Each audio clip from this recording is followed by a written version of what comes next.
હાલો friend, જય શ્રી કૃષ્ણ, જય દ્વારકાધીશ। જો આજે આપણે બનાવવાનું છે હેર ઓઇલ।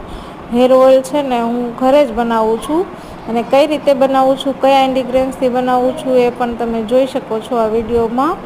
જો આ છે આમળાની પડી, આ જરણની બોટલ છે, આ દૂધી છે, દૂધીની છાલું છે સોરી, અને આ ગુલાબના ફૂલ છે।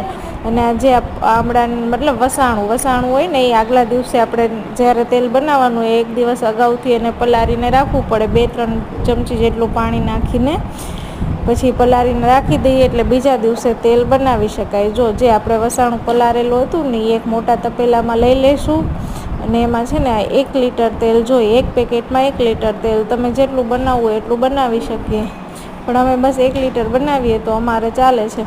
આ 1 લીટર તેલ છે, આ પેકેટ જે આપણે પલાળેલું વસાણું હતું એમાં પૂરેપૂરું તેલ નાખી દઈશું, પછી આને ગરમ કરવા મૂકી દઈશું।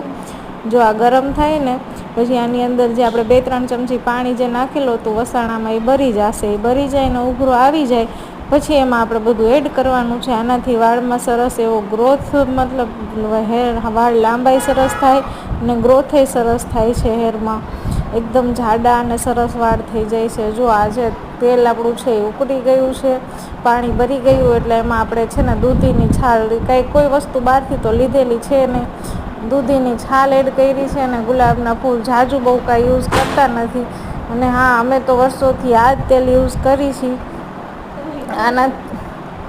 આનાથી તમને કેવું રિઝલ્ટ આવે છે તમે પણ ઘરે બનાવીને ટ્રાય કરો। જો તમે જોઈ શકો છો મારા હેર કેટલા, મતલબ